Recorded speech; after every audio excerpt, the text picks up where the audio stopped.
রমজান মাসে গুরুত্বপূর্ণ সুন্নাহ বা আদব হচ্ছে যে এই মাসে বেশি বেশি দান করা এবং কোরআন পাঠ করা বা কোরআন তেলাওয়াত করা। এ ব্যাপারে একটি হাদিস স্পষ্টভাবে পাওয়া যায় যেখানে দান করার ব্যাপারে এবং কোরআন পাঠের ব্যাপারে বিশেষ গুরুত্ব পাওয়া যায়। সহিহ বুখারী এবং মুসলিম হাদিসটি পাওয়া যাবে। সহিহ বুখারী হাদিস নম্বর 6 ইবনে আব্বাস রাদিয়াল্লাহু তাআলা আনহু বলছেন যে কানা রাসূলুল্লাহ সাল্লাল্লাহু আলাইহি ওয়াসাল্লাম আজওয়াদুন নাস ওয়া কানা আজওয়াদু মা ইয়াকুনু ফি রমাদান হিনা ইয়ালকা ওয়া জিবরিল। অর্থাৎ আল্লাহ রাসূল সাল্লাল্লাহু আলাইহি ওয়াসাল্লাম সবচাইতে বেশি দানবীর ছিলেন, সবচাইতে বেশি দান করতেন। আর তিনি সবচাইতে বেশি দানবীর বা দানশীল হয়ে যেতেন রমজান মাসে, যখন জিবরাইল আলাইহিস সালাম তার সঙ্গে এসে সাক্ষাৎ করত। ওয়া কানা ইয়ালকাহু ফি কুল্লি লাইলাতিন মিন রমাদান ফায়ুদারিসুল কোরআন।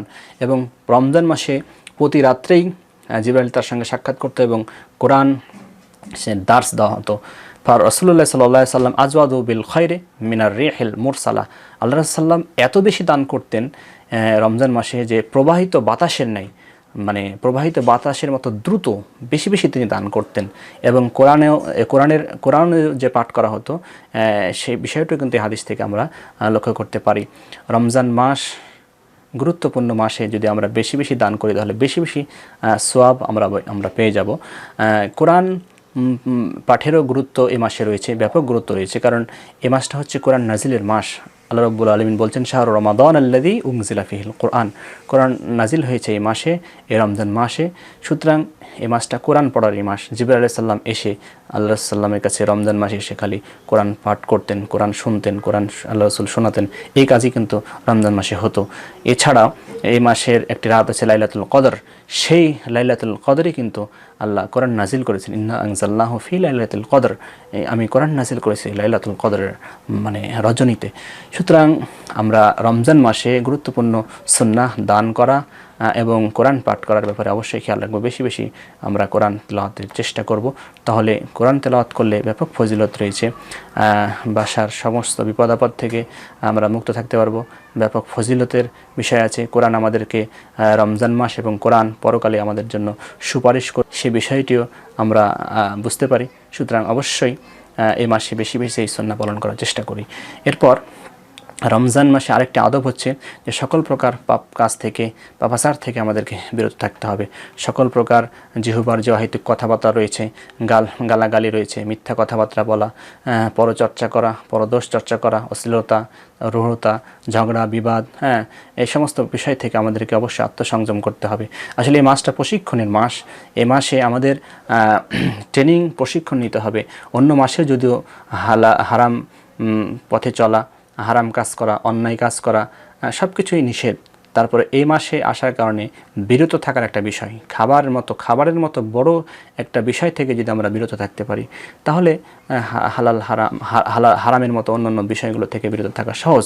তাই এত বড় কাজ থেকে বিরত থাকতে পারছি, ওই কাজগুলো থেকেও যদি আমরা বিরত থাকি তাহলে সারা বছরই আমরা এই প্রশিক্ষণটা নিতে পারবো।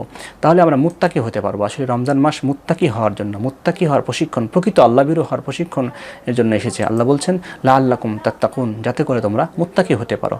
তো সেই হিসাবে আমাদেরকে অবশ্যই খারাপ অন্যায় অশ্লীল কাজ থেকে বিরত থাকতে হবে।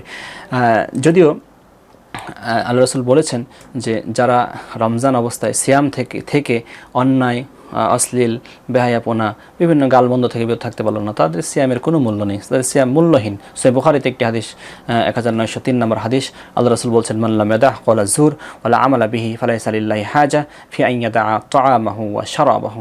অর্থাৎ যে ব্যক্তি মানে সিয়াম থাকার পর তিনি কওলা জুর অর্থাৎ খারাপ কথা থেকে এবং খারাপ কাজ থেকে বিরত থাকতে পারল না, ফালাইসা লিল্লাহি হাজা, তার কোনো প্রয়োজন নেই আল্লাহর এই সিয়াম থাকা, না খেয়ে থাকা এবং না পান না করার, এটা কোনো প্রয়োজন নাই, এর কোনো দাম নাই আল্লাহর কাছে। সুতরাং অবশ্যই এ ধরনের পাপাচার থেকে আমাদেরকে বিরত থাকতে হবে। এছাড়াও আবু হুরায়রা রাদিয়াল্লাহু তাআলা আনহু থেকে আরেকটি হাদিস বর্ণিত হয়েছে। রাসূলুল্লাহ সাল্লাল্লাহু আলাইহি ওয়াসাল্লাম বলেছেন, বুখারী এবং মুসলিম হাদিসটি পাওয়া যায়, বুখারী হাদিস নম্বর 1904।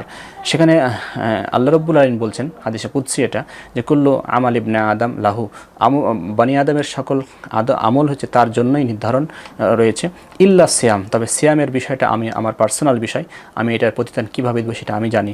ফাইন্নাহু লি ওয়া আনা আজিজি বিহি, এটা আমার জন্য, আমি এর প্রতিদান নিজে নিজে দেব। এরপরে আল্লাহ রাসূল বলছেন সিয়ামু জুন্নাহ, সিয়াম হচ্ছে ঢাল স্বরূপ।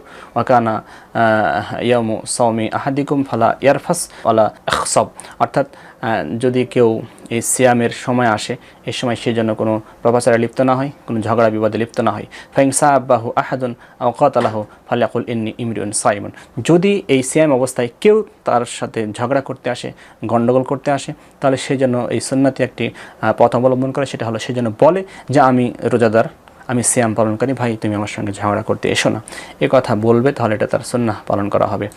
এই কথার মাধ্যমে বোঝানো হচ্ছে যে সিয়াম একটা প্রশিক্ষণের মাস। একজন আপনাকে প্রহার করতে আসছে বা গালি দিচ্ছে, আপনি কিন্তু গালি দেওয়ার ক্ষমতা রাখেন, আপনি কিন্তু তাকে প্রতিহত করার, তাকে থাপ্পড় মারার ক্ষমতা রাখেন, কিন্তু আপনি সেটা না করে, প্রতিহত না করে আপনি একটা আদর্শ বাস্তবায়ন করছেন যে আমি পারি, আমার শক্তি আছে, কিন্তু সিয়াম আমাকে বাধা দিচ্ছে, সিয়াম আমাকে গালি থেকে বিরত থাকতে বলেছে, সিয়াম আমাকে গালি মানে মারামারি করা থেকে বিরত থাকতে বলেছে, তাই আমি করছি না। তার মানে এ নয় যে আমি পারবো না তোমার সঙ্গে গালিগালাজ করতে, আমি পারবো, কিন্তু সিয়ামের কারণে আমি করছি না। এই সুন্দর একটি শিক্ষা এই হাদিসের মাধ্যমে আমরা পাই। এরপরে রমজানের আরও কিছু আদব, তার মধ্যে তারাবির সালাত আদায় করা, এটা একটি সুন্নাতি আমল। যদিও তারাবির সালাত আদায় না করলে রমজানের সিয়াম আদায় হয়ে যাবে, তবে এত বড় গুরুত্বপূর্ণ একটি আমল আমাদের বর্জন করা অবশ্যই উচিত নয়।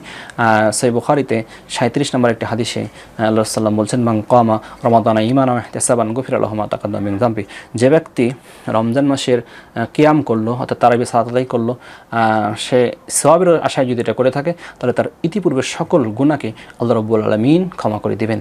সুতরাং তারাবির সালাত আমরা আদায় করব সুন্দরভাবে কিয়াম করে, যাতে করে তারাবির সালাতের মধ্যে দ্রুততা যেন না আসে।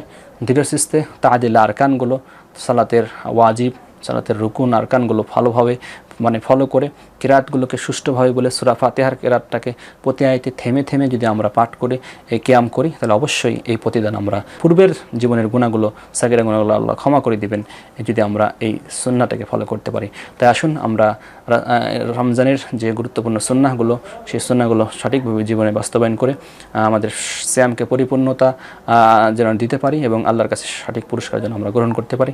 আল্লাহ সেই তৌফিক দান করুন। আল্লাহুম্মা আমিন। আসসালামু আলাইকুম ওয়া রাহমাতুল্লাহি ওয়া বারাকাতুহু।